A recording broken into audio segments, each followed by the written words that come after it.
G'day legends, it's Jai that Aussie metal guy here. Before we get stuck into another great interview brought to you by Crannk.com and that metalstation.com, don't forget to hit the like and subscribe, and that way you can keep up to date with all the best music and interviews from all over the world. Hey, how you all going? It's Jai, that Aussie metal guy here with Crank.com and with that metalstation.com. Tonight, wherever you are in the world, I'm having a chat with musician Garry Brents.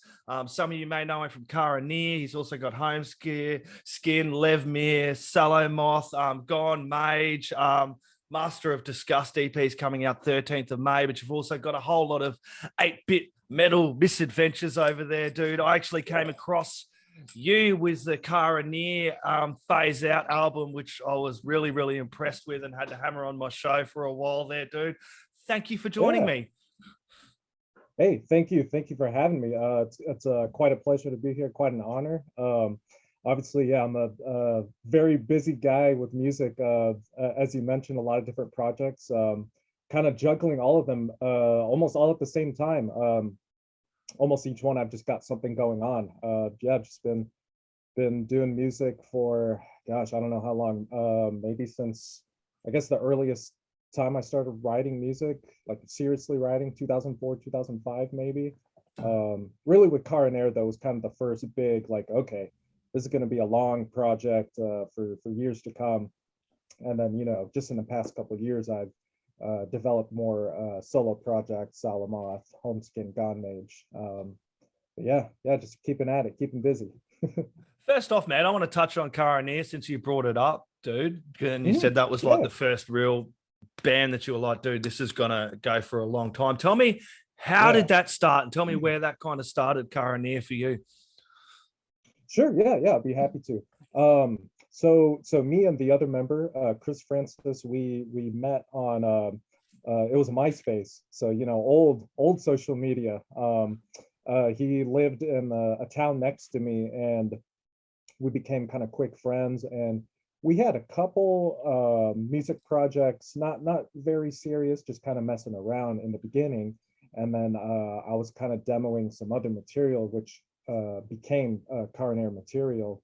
I was like, hey man, do you want to be the vocalist for this project that I want to do? I want this to last a long time. And he said, you know what, yeah, let's do it. And you know, we've been going at it ever since. You know, we kind of shipped sounds pretty much on every album ever since the beginning. And I knew that I wanted to do that from the beginning. Obviously not knowing everything that we were going to be doing. It just kind of we feel it out. We're very kind of almost improvisational. I mean, we'll have ideas written down, but nothing completely set in stone until I actually start recording it. And I usually write and record simultaneously. So as I'm writing, I'm recording it at the same time, and those are what ends up being the finished material. That's pretty much Cara Neir in a nutshell. I finish everything, send it off to Chris, and then he records the vocals, send it back to me, and then I'll, you know, mix everything and get it ready for a release.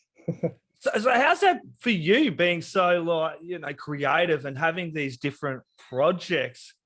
You must be fairly busy and motivated to keep this going, because I've jumped through and I've tried to check out everything you've got going on, man. You have a hell of a lot going on. It must be fun for you to have these different projects to creatively express these different parts of yourself musically.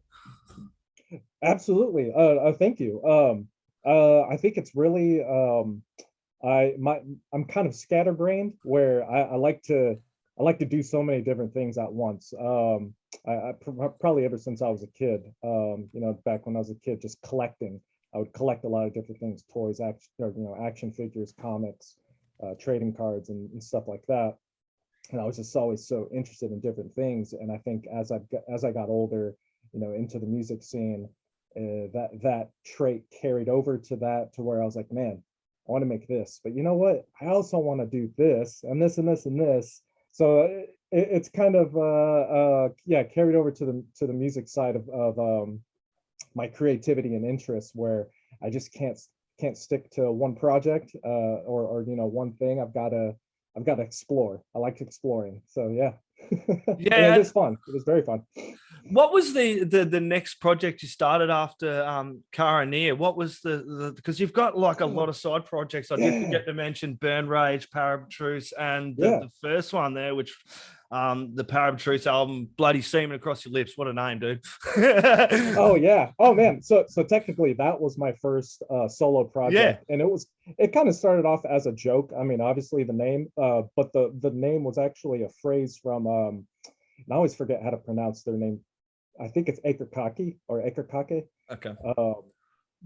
From their album Koranzon or Koranzon. That phrase was taken from one of their songs. But so back to the question after Cara Neir, I started Sallow Moth in 2016, and I unfortunately did end that project. Yeah, I've seen that. So it was, I felt like it had a really nice, solid, I guess what, six year run. I felt like I had everything that I wanted to say for that project or depict for that project. I didn't want to drag it out because I just, once I start feeling that I hit a brick wall, reached its end, I just don't want to force it. I don't want to force anything. So if it was meant to be, that's just how it was. Failure to Find, I believe, was the departing track for that one as Failure well. to Find was the final one. It was a lengthy kind of 16 minute jam, sort of a love letter to various eras of like death metal and stuff, that hopefully illustrates a nice ending for the Sallow Moth saga. Yeah, it's a really cool track, man. And like I can see all through the projects, there's kind of a constant that I see, like your love for black and heavier and death metal, man. How did you first get into like the that style of music? Yeah. Let's see. I think I can credit it to maybe a few friends in kind of the end of like my middle school and like early high school times. Really, it was one of my friends who showed me, I think it was Bolt Thrower was the first death metal that I had ever really listened to. I mean, the first death metal I heard with my ears was obviously Cannibal Corpse from the Ace Ventura movie as a kid. But I was young, so I was a little kid, so I didn't really register it. It didn't stick with me. But fast forward, my friend showing me like Bolt Thrower and Devourment, just because they're from here, from Dallas. Those two death metal bands were probably the first, like, whoa, like what is this heavy stuff is just consuming my ears. And then maybe a little after that, I got much more deeper into black metal with obviously like the first kind of gateway band, I think for a lot of people maybe in the early 2000s, or at least as a teenager in the early 2000s, like Cradle Filth, Dimmu Borgir, Old Man's Child, Emperor, the more symphonic kind of stuff. And I was like, okay, this is very different from death metal, but I like it too. It's just a different flavor. And then I wanted to know more. Like I said, I'm an explorer of things that I like. So I dug back more into the history of black metal and death metal, and getting into like Dark Throne, and then like before them like Sarcophago, Celtic Frost, Hellhammer, the origins.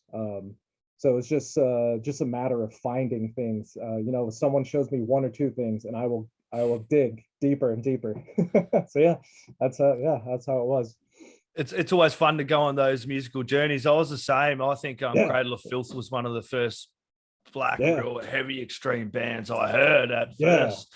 Right. I was like, what the fuck was this? But I wanted, what is this? What the fuck was this? And I remember I had a chat to I was feeling bad about that. I was like, what the fuck was this? And then I had to go back and really kind of listen to it more to get what they were doing. And I was actually lucky enough to have a chat with Sarah Deaver, and she said the same thing the first time. Oh, wow.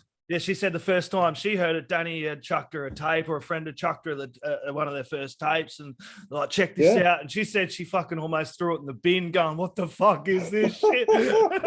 So I was like, dude, she was singing with them for 14 years, and she felt like that first time she heard it. So I didn't feel bad at all. But now I absolutely love Cradle, and it kind of led to me like just absolutely adoring black metal, man. I'm just fucking, I love all styles of metal. I'm like you. Same. I love the adventure and the musical journey that music offers of all different varieties and genres. But There's so many flavors. Exactly. I love diving into black metal. It's always a joy for me for listening to black metal, because I come into it a little bit later as well. And it's like one of those things when you really get into black metal, you just become obsessed with it as well. You go deep. Me. Yes. Yeah. Same here. Yeah. Because it's just like once you latch on, I think there's something special kind of about the genre, especially because there's so many different flavors on it. It can be more depressive, it can be more thrashing, symphonic, melancholic, and kind of, or a mixture of any of those things. And yeah, it's just such an adventure to get into and be absorbed in the genre. Yeah, can you tell me a little bit about your Homeskin project? I want to jump into that. Tell the listeners a little bit about Homeskin and that project. Sure, yeah. So that was almost 100% kind of started on a whim. Last year, I guess it was last November. It's kind of meant to be as a, I guess, how should I say, in a way, a side project to the Gonemage project, but they don't sound anything alike. But it's sort of just kind of me internalizing, like, okay, Homeskin is going to be this, and Gonemage is this. They're both kind of hovering in the black metal realm, but in very different ways. So I treat Homeskin as more of the darker and more, I guess, perhaps realistic side of black metal, not so much fantasy based, but more just kind of day to day, just harsher reality of that side of things, and almost kind of treat it as like almost like a sonic diary. I don't really express like a lot of I haven't published any of the lyrics for Homeskin, but sort of just me internally, I treat it as like a diary. So it's kind of almost like Cara Neir in the way that it's improvisational, because a lot of the times I do record those releases under Homeskin in either 24 hours or 48 hours or less. It's sort of a self-imposed restriction where it's like, okay, I'm gonna write, and then we're just gonna finish this 20 30 minutes worth of music, or sometimes less, in 2 days or less, and then release it with no lead up to it. And that's just kind of how Homeskin has been. It's been a nice kind of cathartic formula, just pumping it out. Yeah. Yeah. And what I asked, man, what was the first instrument? Because I know you play a few instruments as well, but what was the first instrument you picked up? And kind of tell me a little bit about how that happened. Oh yeah. Let's see. Okay, so the first instrument actually was piano. I was about 6 years old, and it was kind of brought on to me just from my family and relatives. They all grew up playing piano, and so it was sort of a legacy thing in our family where, okay, you're going to learn piano at a young age. And I was reluctant at first because I just wasn't that interested in it, but I grew to enjoy it. Yep. I didn't really stick with it until really in my young adult life. So really, I should say my second instrument has kind of been my main instrument, and that would be bass guitar. Yeah. And I've been playing bass since let's see, gosh, I think I was 12 or 13. I'm 34 now. So bass has kind of been the backbone of my musical history, where I've been playing that consistently the longest. Yeah. And then guitar a few years later. I think I was maybe 16 when I started guitar. Okay, nice. I want to ask Lev'Myr, tell me about that project, man. Oh man, yeah. Yeah. So Lev'Myr is a really fun, completely different kind of vibe and energy from any of my other projects. Yeah. Not metal or rock at all. Really, um, it's me and my girlfriend's project, and it's really her brainchild, and I'm kind of the producer. It's her concept and her Yep. story, Awesome. and she tells me what she wants to do and what we want to depict with the vibe and the story and imagery, and she writes that down for me, and then I just go to work. I try to give sounds to her concepts, and essentially Lev'Myr, you can kind of break it down to like Lord of the Rings hobbits in with animals instead of hobbits. It's just like kind of you got a badger and a raccoon, and they're led on this journey by a cat wizard, and they're trying to find these villains who are like birds or like raptors who stole precious honey from their small hobbit-like village. So there's a little bit of that Lord of the Rings kind of whimsical journey Yeah. aspect to it. So it's definitely a lighter subject. Like I said, it's kind of more on like the folky kind of ambient synth side of things. Yeah. Yeah, nice. It must be fun for you to kind of have that as well and have a partner that you can go on a musical journey with as well, because Yeah. it's so good to Yeah. have someone that you can share these things with and go forward as well. But to be able Right. to create musically must be a lot of fun to do that together. Absolutely. Yeah. Yep. Yeah. Gonemage, man. Now I want to chat about Gonemage as well. I come across Yeah. Gonemage. I think it was the bloody. Let me go back, dude. I think it was the Cara Neir, the phase out. When I heard the phase out, Yeah. I think that mystical extraction come Make out sure extraction. not long after, and I'd heard them both, and I was really impressed. It kind of seemed like you'd done that little bit of an 8-bit thing with Cara Neir as well, and you wanted to explore that more. Was that the case with Gonemage? Yeah. Absolutely, 100%. Yeah, I was like, you know what? I'm not done with this sound. I want to keep going with this and carry it out to other possibilities. And it's obviously, yeah, it's still going strong. And yeah, that was kind of the reason where I just wanted to take that sound further. When you done that one, did you have in your idea a story that you wanted to tell through, because there's kind of a little bit of a story going along with these as well, you know what I mean? Yeah, at the very first, I didn't have the complete story yet, sort of just pinpoints of ideas. Okay. And then as I was kind of thinking about it for days, as I was like writing the instrument, the music part of it, I was kind of feeling out in my head like, okay, I think I've got a story coming along now, and then I'd write the story after the music was done, and then record or write the lyrics and then record them. Yeah, so it's kind of a bit of a process. Yeah, what inspired you to do it, dude? Like, because I'm going to age myself. I'm 42, man. That was my jam when I was a kid. Everything was 8-bit, dude. Oh, it was, man. and those sounds, I'm not going to lie, but hearing some of those sounds actually brought me back sometimes, sitting there as a little kid playing these 8-bit games, but also with that black metal feel to it, dude. I was kind of a little bit in heaven there. Oh man, it's kind of a mixture of things. I think just really in the last few years I had been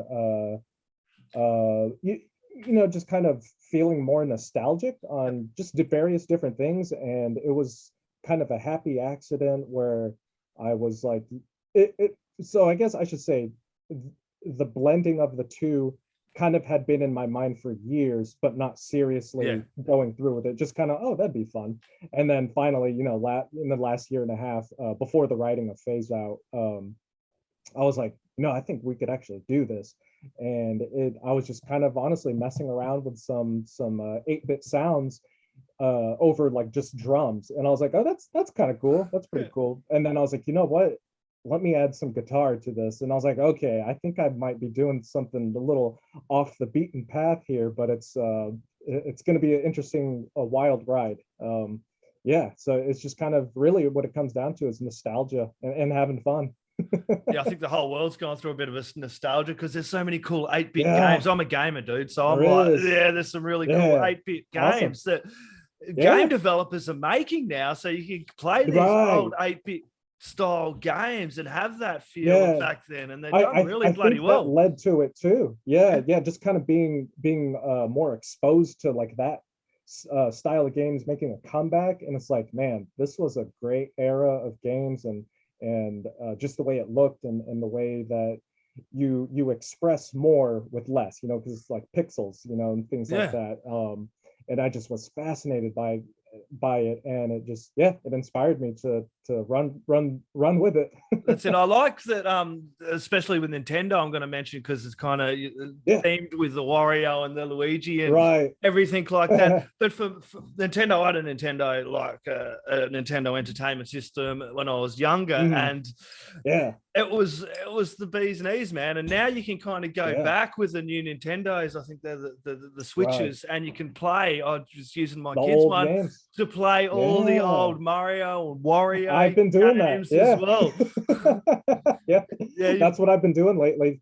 It's fun. I mentioned that in particular because the latest Gonemage release, which is due for 13th of May, is the Master of Disgust. Features a cool little 8-bit pick there of Wario as well, and it's kind of the Black and Death misadventure themes around Wario there.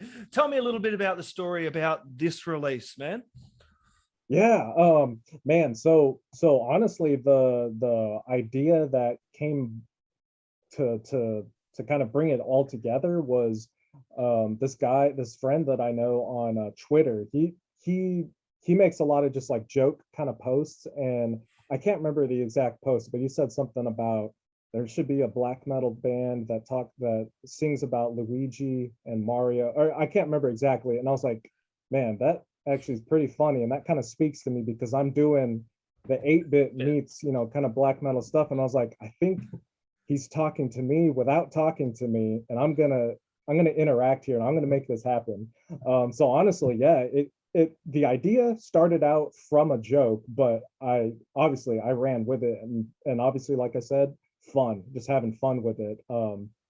And to go further with that, with Wario specifically, I kind of created a made-up game for this EP called WarioWare Possessed Console, which is the name of one of the tracks on it. And so essentially the story that I kind of made up here is where Wario ascends to a new level of mastery of his of powers, and kind of more on a demonic level, not necessarily being a trickster or like a jester kind of figure, but more in a demonic, like evil character. And it's like much darker, obviously, with the black and death metal themes. So kind of throughout this EP, he's summoning past enemies of his from like Wario Land, Wario Land 2 and 3, and what was it, the Wario game on Nintendo 64, where they're now joining his side and among his ranks to possess all the Game Boys in the world. And really, he doesn't really have an end game or end plan. He just wants to be in control of all the Game Boys in the world. So that's kind of the story of Master of Disgust. Is just some goofy kind of evil plan of his. Do you still have an old Game Boy, dude?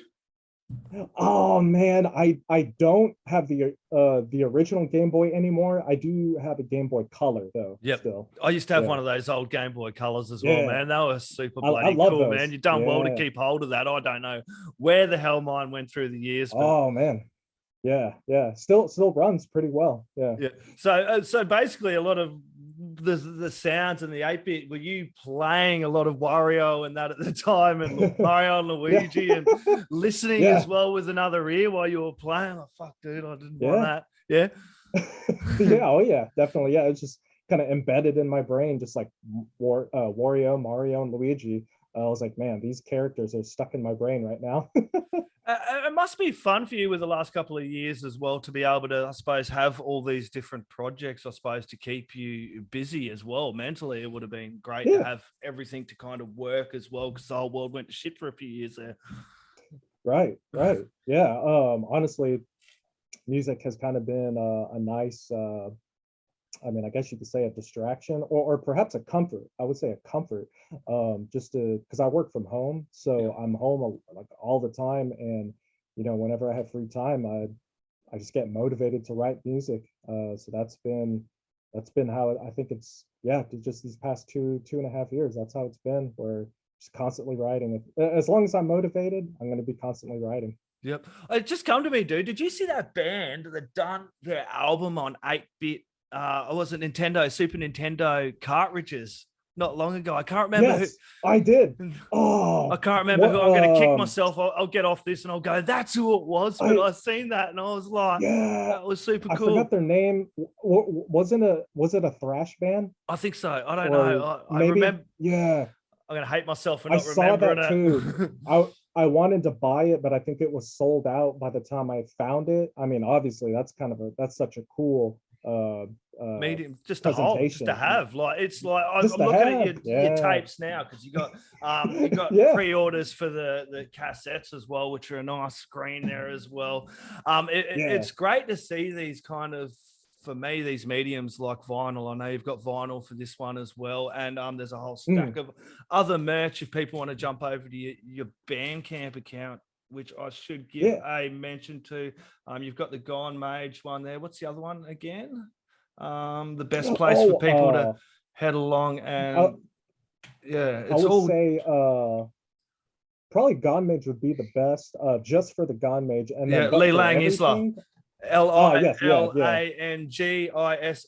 If you want to check out all of Gary's work, that's the best place to do it as well, I reckon. Yeah, it must, as I was getting back to my point there about the mediums with the tapes and the vinyl, it must, for musicians, I always bring it up, the physicals. It must be great to get those physicals out. And yes, it's always good to get these streams, but it's good to get the merch out and the physicals out there for people to listen to, especially albums like yours. When you're telling these stories, you kind of want to have the whole album. Like for me, listening to that Cara Neir, for example, that Phase Out one, when I first heard that, dude, I had to play that over again. And for me, I enjoyed hearing an album. Not only was it new for me, but it was fresh.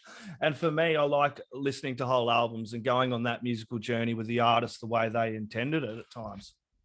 Thank you. Yeah, same here. I'm a very full album kind of listener, experiencer, where I just want to transport myself into that album, and especially if there's a story, I want to soak it all in, and if I can have a physical of it too, it's just nice having it, holding it, collecting it. Yeah, awesome. Look, Gary, this has been an absolute pleasure, man, to chat with you about everything you got going on, man. I'm going to sign out, or we'll end up going for another half hour, and my listeners will get bored with hearing my voice. Do you have any last words, shout outs, or thank yous you'd like to add in there, my friend? Oh man, well, first of all, thank you for having me, and thank you to everyone who's been a fan of my projects over many years, and to new fans who are just coming along. I thank you as well, and cheers everyone. Awesome. Gary, cheers for joining us, mate. You have a lovely evening, my friend. We'll talk soon. Thank you. Thank you.